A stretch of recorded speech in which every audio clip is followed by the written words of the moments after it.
not what I want to do in my business. I want to write products and help people make money. Amazon just generally doesn't want you to win. It's very easy to run an ad on Amazon, but it's very hard to run an ad profitably. And that's exactly where Stone's Good steps in. All right. Welcome back, everyone. Today, we are doing this with another person who lives in San Diego. We got Jack on here. Jack, how's it going? Hey, Sean, doing pretty well, man. How are you doing? Doing good. Doing good. So for some background, Jack and I were the two speakers at the PPC Hero conference that happened in San Diego last week that talked about Amazon. And so, we formed a friendship, and now here we are on the podcast. And I thought today would be a good opportunity to kind of talk through some of the things that Jack shared at the conference last week. He had a killer talk. And so, it just made sense. So, Jack, what are we talking about today? Yeah, so today we're going to be talking about AMC audiences, and thank you for that introduction, Sean. It's always a great pleasure, to be connected with people in the community and actually get to meet them in real life. It's almost like a surreal experience, right? You're like, wow, I see you online all the time. We're on calls, in a big group, and it's like, whoa, this is the person behind it. It was a super awesome experience. So we had a lot of fun at HeroConf getting to meet, tons of different entrepreneurs and digital marketing professionals and learning a lot. Sean, you also had a great talk. I loved, the jokes you made as well as the actual tactical. I even leaned over to my friends who don't know anything about Amazon, and I said to them, I was like, you guys should pay attention to this. He knows what he's talking about. Just I'm like, this Thanks, is all man. no fluff, just, the straight meat to the bones, like stuff that's actually moving the needles. That was a great talk and great time.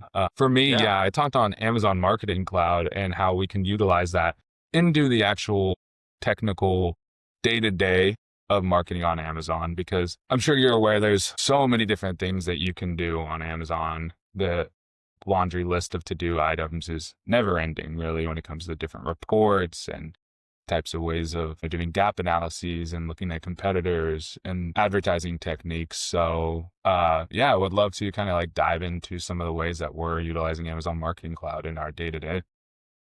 Yeah. Well, I have a bit of a unfair advantage compared to the audience because I actually went to your talk and was sitting there listening to all the great things you had to say. So why don't we just kind of dive into, assume at this point, because we've done other Amazon Marketing Cloud episodes, like give someone just like a 2-second overview, like don't go too deep.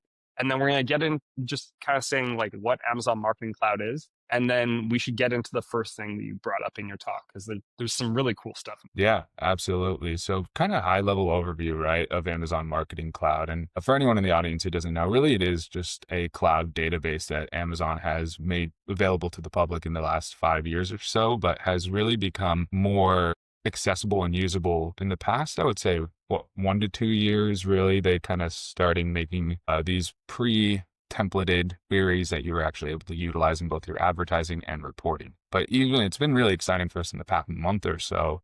They've rolled out Amazon Marketing Cloud natively within the ad console. So no excuses. It's right there. Everyone has access to it, right? And essentially we boil it down to 2 things, and that's analytics and audiences. When it comes to audiences, there's lots of different use cases that we can do to actually implement within our advertising.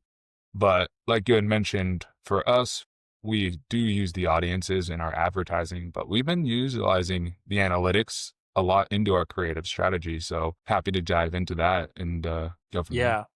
That was the one that really caught my attention, because I haven't necessarily played with the analytics as much as I've played with the audiences, because, as soon as I understood what the audiences were, I said to myself, like, I could use this today. And a lot of the time, if you haven't started playing with Amazon audiences yet, you can actually get really, really good results. So Jack, we'll definitely need to talk about that, because I think you had some good takes there. But when it comes to using the analytics to analyze creatives, that's something that I haven't really heard many other people talk about. So I'd love to hear what you're doing there. Yeah, 100%. The main thing really when it comes to analytics, right, is traditionally with Amazon and sponsored products, right, we've been kind of stuck in our bubble of last click attribution. And of course, Amazon gives us a lot of data. It's on us how we utilize the data. But now with Amazon Marketing Cloud, we've been able to get access to data points that we haven't been able to utilize up until this point, such as multi-touch attribution, conversion lag, brand halo effect across ASINs, and the main thing that was actionable for us, because some of these things, such as like multi-touch attribution, we haven't, as marketers, really been able to utilize that up until this point, right? It's nice to see, but I haven't heard of how people have actually taken actionable steps for that. But one thing that we've been doing is we measure and track the amount of time that customers spend on our clients' items. And there's a lot of inferences that we can get from this relatively simple data point, which generally correlates with the average order value of the product. So, for example, if you have a product and you're selling it and it's priced higher, a couple $100, generally we notice that people spend more time on the PDPs. Same thing if it's a lower price product, kind of in that 15, 20, 15 and below, almost impulse, the customer spends a lot shorter. I remember back, I think it was 2023, an Amazon rep told me that the average customer spends about 7 seconds on the PDP. I'm not sure if that number has been updated. I would love to hear from Amazon if they've updated that number. I'd assume as we progress, it probably just gets shorter and shorter. Yeah. But really what we see now that we have the data to back this, and it's not just us, assuming that if we have a higher price product, that the customer's going to spend longer on the PDP, or if it's lower price, they're going to spend shorter. We have the data to back it. And based on a PDP, so we can have a brand even with multiple SKUs at different price products, and we can measure this. And this number is how we kind of build out our creative strategy, because we're out here, we're building out PDP images, we're building out storefronts, enhanced brand content, and we're doing bullet points and titles. If the customer spends longer on the listing to kind of make sure that this product is the right fit for them, it has the correct product attributes, it's better for them compared to the competition, we'll make sure to really dive into that within our creative strategy. So we spend a lot of time honing out the details, adding in extra copy, more images, lifestyle images, product use images, and ensuring that the customer feels that this is the right product for them, and we're answering their main questions, right? And we can also do this, utilize the PDP reviews to get a sense of what the customers like and dislike about the product, and spend extra time interweaving that into the PDP creatives. And then on the inverse end of that, if the AMC analytic data shows us that people spend a very short amount of time on the listings, that will also influence our creative strategy, so that we will make our creative and our images very punchy, very straight to the point. We don't try to hone into the details. We kind of want to hit them with almost at that impulse buy, because that's kind of what we're seeing with these data. With these lower priced products on Amazon, they almost are an impulse buy. And with Amazon and the trust that customers have on the platform and their return policies too, we want to make sure that the creative is kind of meeting that customer to where they're at and is aligning with the average amount of time the customer spends on PDP. Yeah, I mean, that makes a lot of sense. This is really interesting for like higher price products, because up until now, especially with last touch attribution, really all you've had to go on is like, okay, what keyword is somebody clicking on before they finally buy my product? And so I guess the main thing that I'm kind of wondering is like, is there a specific way you're optimizing the creative if you are finding out that people are spending more time on a page? Like, are you going heavy on text, or are you adding as many rich images as possible? Like, what are you specifically doing? Because I think that's a really interesting way to approach this. Yeah, absolutely. I do believe a lot of it comes down to understanding your customer base, right? Like, who are they?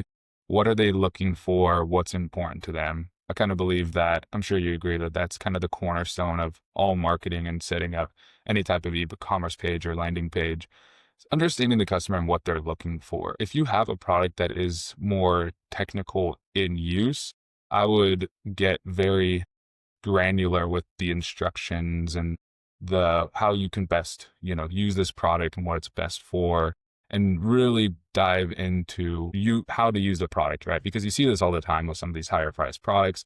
People will buy it and return it because they just don't know how to use it. And that just kills sellers, right? Compared to if it's something more simple, right? Like we sell like mattress toppers, right? you don't really need an instruction manual on how to use mattress toppers, but that is a higher priced product, right? And so it's a higher priced product. The customer wants to ensure that this is a good buy for them and it's going to fit their needs. Well, who's buying this, right? Well, this one is specifically marketed towards college students because we kind of lean into the XL sizes.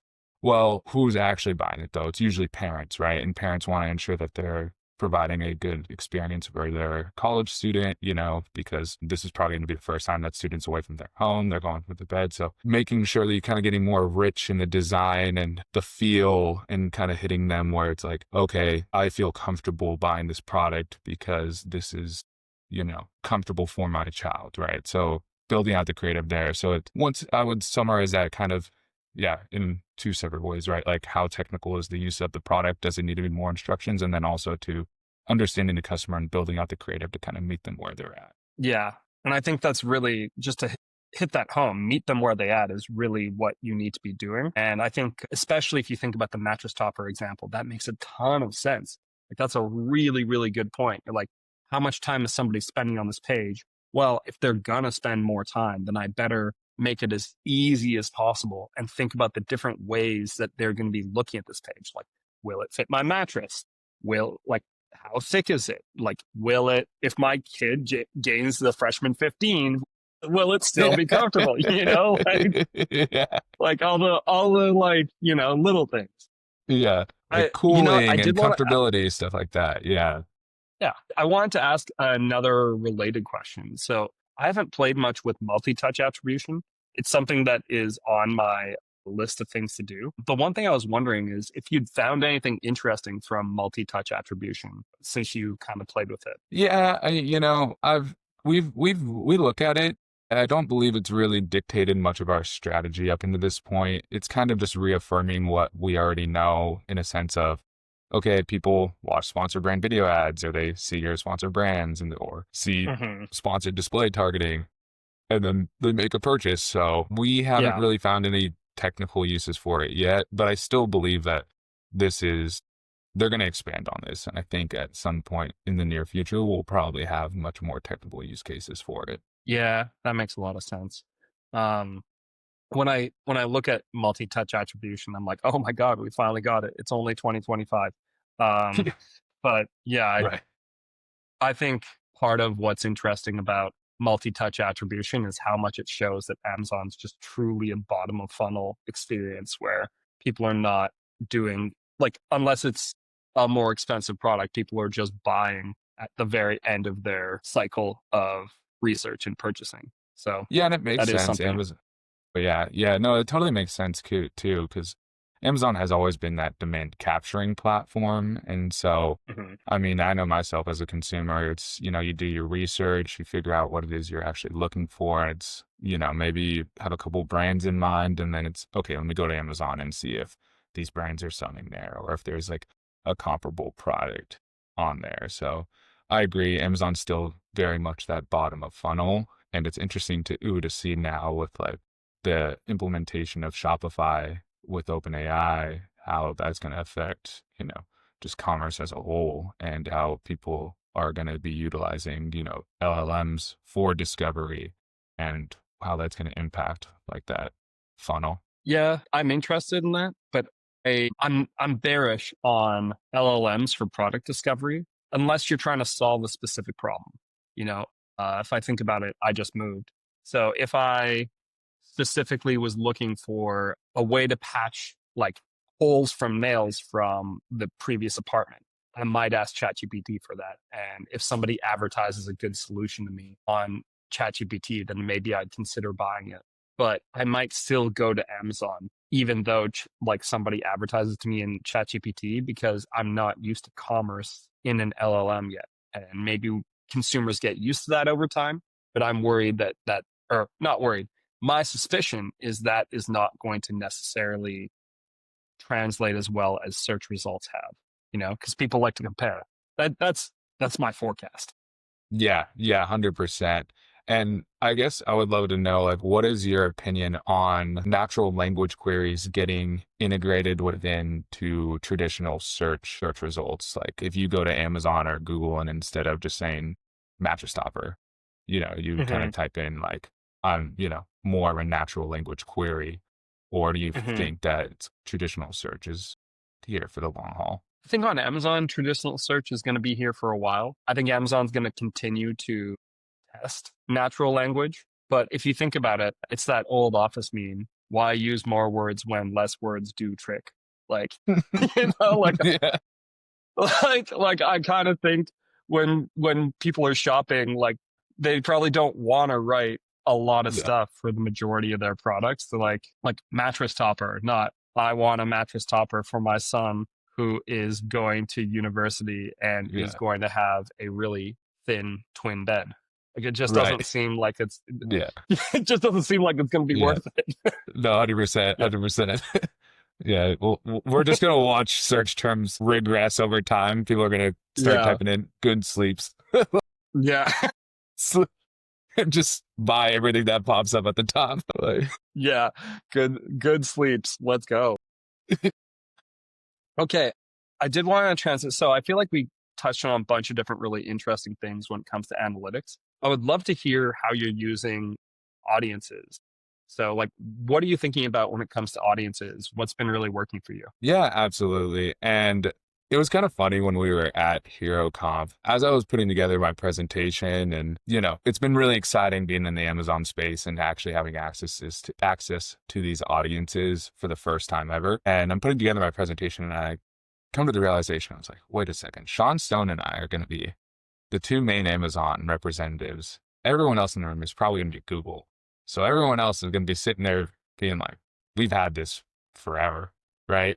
Yeah. Yeah. Yeah. so, so that was just a funny realization that I had, realizing that I was going to be presenting on sponsored product audiences. But when it comes to audiences, stuff that's been working really well for us, I've really been enjoying one, cart abandoners. I think that's been great, being able to actually adjust your bidding strategy for people who have added the cart and not purchased yet, especially as we kind of get into Q4. I wasn't doing this last year during Q4, so I'm really excited to see how this works when we're going to be on deal for these products. The real thing is going to boil down to making sure the unit economics make sense if I'm going to be layering the PPC on top of an already discounted product. One of our main products is a lower AOB and more in the 12 to $15 range, and we've actually been dealing with some competitive pricing issues with some of our retailers, which has forced us to knock off the price another couple of bucks, which has been a real challenge to navigate such a low priced product and make sure that the unit economics continue to make sense. But luckily, there's a good halo effect across the different variations. So we're kind of leaning into that and utilizing these competitively priced products as loss leaders because they are kind of our more flagship products. So all that being said, cart vendors has been an easy way for us to adjust our bidding strategy. I was actually having conversations too with others that they've seen very large percentages of people who have been adding their products to cart and not purchasing. And so we've been kind of discussing better ways to continue to get after them. And brand tailored promotions, I would love to hear your thoughts on how that's worked up until this point when it comes to like cart abandoners. But Yeah. So I've seen cart abandoners campaigns do pretty well, but they very much, well, actually, no, I've seen them do very well. But it really makes sense for products that are already doing really well, which is a little bit funny to say. The other thing I would recommend for anyone listening is abandoned cart campaigns. I normally will run automatic campaigns with an abandoned cart audience because you never know what somebody's going to be searching after they abandon your product in cart. So we've found that like you're going to get more coverage and potentially more sales by using an auto campaign and let Amazon choose the targeting instead of doing keyword-based campaigns, because there's a good chance that like they're only searching something loosely related to what they originally searched when they added your product cart. So say somebody, just the example, was looking for like they added your product to cart because they're getting kind of sick. So they added like a vitamin C supplement. I always use vitamin C because I don't have any clients who sells vitamin C. If I did get somebody who sold vitamin C, I'd be like, this is a really tough market to be in. But so if you want, if anyone's listening to this, I'll take one vitamin C client. But just what one. I'm saying just one, like one's enough. But the main thing that I would be thinking is like, what if they then go and they add your product to cart and then they search like cold medicine? Because part of why they're actually buying your product is because they're worried they're getting a cold. And then they come back and they search cold medicine, whether it's 5 minutes or 5 days later. And then your product shows up at the top of the page right next to them. That's a really powerful opportunity. And that's part of why we use automatic campaigns, because you're never going to be able to guess what somebody's going to end up buying. And so that's why we kind of suggest taking that approach. Yeah, I definitely. So yeah, recommend I was that. going to say, yeah, definitely agree with the automatic campaigns, right? As we know, like the biggest thing when it comes to utilizing these AMC audiences is making sure there's enough volume in the audience, Mhm. because if there's not substantial volume, then you're just, doing all the work of setting up these campaigns for not much increment, for nothing. And so auto targeting is like the easiest way to just ensure you're going to get in front of the most people, especially to when you layer that audience, it's like you are being hyper focused with the audience, but you're allowing Amazon to do the targeting and capture some of those more, complementary substitutions, things of those nature. So I definitely agree. And other ways too with AMC audiences, I really like the people who have purchased from you in the past, but aren't searching your branded term. That's a good one too, because I feel that, Mhm. especially on Amazon, when it comes to capturing new to brand customers on Amazon, so not driving branded traffic from off channel through your other advertising efforts, but actually capturing that native Amazon customer, I do feel it takes multiple touches before they actually become brand loyal. I don't see it would love to hear your thoughts too, but it seems that like, if you buy a product from Amazon, but you just bought it from Amazon, you're not necessarily coming back and looking for that brand right off the bat. Yeah. Yeah, I definitely think a lot of shoppers are not brand loyal. They're like loyal to Amazon because of the shipping and the low prices. And so I think what we've seen really work on that front is so something we're testing. So I can't say that this is for sure working well, is lookalike audiences of your subscribe and savers. I think that's a really interesting play for anyone who's selling supplements. And that's something we're kind of like testing right now. It's too early to say, but the results look optimistic, but we need more optimization still. What we've seen work on products that don't have any claims. So the Amazon Marketing Cloud actually has a bunch of product categories that are restricted, which I don't know if you knew. So for example, and this also, I think this crosses over to sponsor display. There are a bunch of product categories where like if there's some ingredient or some term, like the term antifungal, you can't use any of the pre-built Amazon audiences. You have to make your own because Amazon just won't show your product no matter what. And so one of the things we found, if your product doesn't meet that criteria, is the high interest audience is really effective. It's just like Amazon won't tell you what exactly they're looking at, but it's just like, hey, based on the shopper's search history, we think they're likely to purchase. I'm like, thanks, Amazon. Can we get any more specific? They're like, no, Nope. that information's not for you. Yeah, yeah. So those are some of the things we've been doing. And again, yeah, a lot of it's been testing automatic campaigns, and that seems to be where we're getting the best bang for our buck right now. Yeah, definitely agreed there. I was going to ask you, when it comes to other audiences, like we talked about high likely or high interest. I guess they just changed it to high interest. We've talked about add to cart, no purchase, subscribe and savers. Are there any others that you've kind of played with? Anyone else? Yeah, layering, right? Like people who have interacted with your brand video assets and things of those nature too. Yeah. So is an interaction considered just a view, or is it clicks, or is it views and clicks? Yeah. So yeah, you can do both necessarily, but so especially for like some of our brands that do have really solid video assets, we have some of our brands, they do spend a lot on Meta. And so one thing Hmm. that we've been doing for that specifically, we have a couple different funnels that we'll put together. One is that if people are coming and searching for our branded name, what we'll do, and this is not AMC, we'll just make sure that the brand video assets that we have are almost carbon copy replicas of the videos that we're testing on Meta, so that it's a really natural progression for them to see the ad on Meta and then come over to Amazon, and when they search the brand name, they'll see a very similar video to what they saw. We've actually seen that perform really well for us. Of course, we'll make sure that the videos like are edited and kind of align within Amazon's advertising policies, so it's not completely the same, but to some Yeah. degree, right? We found that customer journey has worked out pretty well.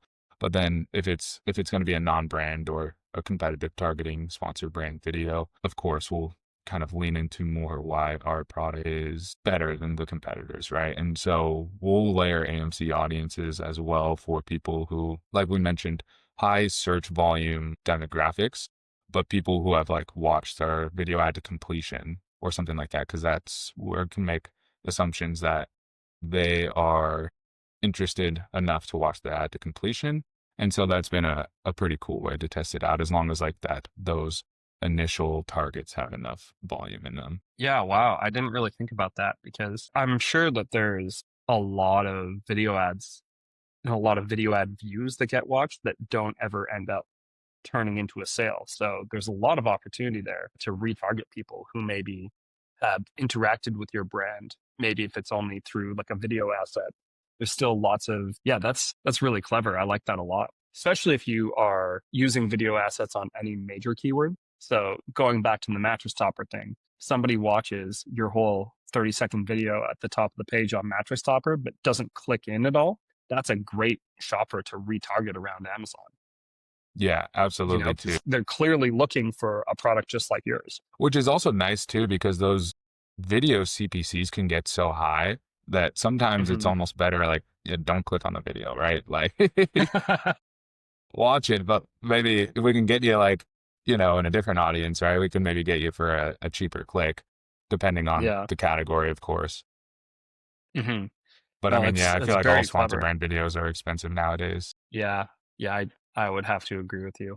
And that's a really good tip. I genuinely had not considered that. I think that's a really, really valuable insight that anyone listening to this can take and kind of use all over the place. So, yeah, Jack, as we kind of wrap up here, what are some key takeaways? Like, what are some things that you think the audience just needs a reminder of before we stop? Yeah, I think some of the key takeaways is that AMC has never been more accessible than it is right now. So I would say everyone needs to get in if they are running ads for an agency, or they work for a brand, or they're a brand owner themselves. Make sure that your service provider, your PPC manager, or your account manager is utilizing AMC to some degree, right?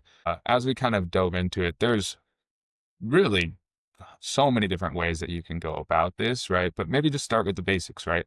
Like you had mentioned, take some auto campaigns, layer some high intent audiences on top of that, and then test that out and see. And then, you know, start diving into some of these reports. I would say it's really not that much friction to, if you have say, or you work directly with the creative department, to ensure that you're optimizing your listings based off your ideal customer profile and how they interact with your listings. So I think that that's a really easy way to start optimizing your listings and build that into your creative process. And then third, I would just say, if you're going to be utilizing the audiences, just make sure that there's enough volume to you're actually building in that incrementality. Avoid over segmenting campaigns, or going after, layering an audience on top of a search term that just doesn't have enough search volume for that to really, you know, move the needle. Because even if there are, say, 1,000 people who are searching for that, or within your specific audience that are searching for that keyword, that's 1,000 people. It doesn't mean it's 1,000 impressions. And then the likelihood of Mm, that actually turning into purchases is not going to be very high. So just keep that in mind when putting together the audiences. yeah, I mean that's pretty solid. That's a great way to wrap up here. So, Jack, where can people find you? If they want to learn more about what you do, where can they find you? Where are you on the internet? Where do you like to hang out? Yeah, definitely. You can find me on LinkedIn, Jack Sherritt, for Unbound Marketing. The website is unbound-marketing.com. But I would say the best place to find me is on LinkedIn. Nice. Well, look, Jack, thanks for bringing your A game. Really appreciate it. I feel like you gave a lot of valuable insights to the audience. And for everyone else, until next time. Have a good one.